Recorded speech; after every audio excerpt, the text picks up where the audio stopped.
So it's easy for a lot of people to come to life and think, well, life should be fair, and arguably perhaps should be.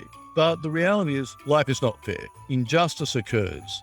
There is unfairness, wrong things, bad things happen.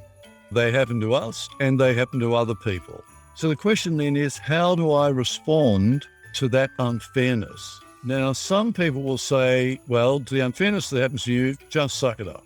And if it happens to other people, well, either ignore it or do the minimum you can get away with so that your conscience isn't a problem.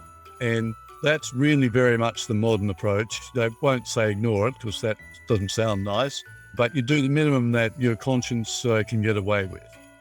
What I'm trying to say here is when there is unfairness, both to you or to other people, that's actually an opportunity to grow in courage and to grow in compassion. When it happens to you, grow in courage.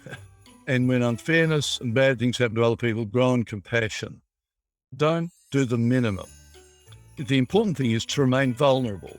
There is a need for all of us, particularly in our society. We've got a media deluge of things happening all the time, a lot of which is bad, and we grow used to it. We grow a thick skin. We find ways of ignoring it or bypassing it.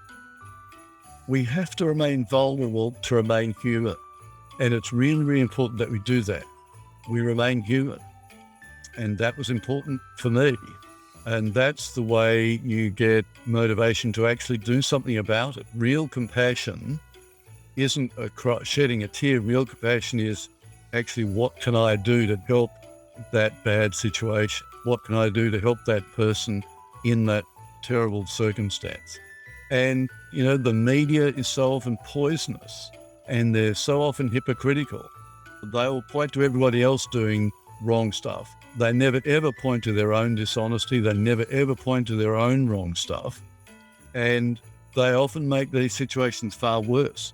But we have to resist that temptation to become thick-skinned and impervious. So that's what I'm saying there. Life is not fair. Don't suck it up. Remain vulnerable. Grow in compassion. Grow in courage.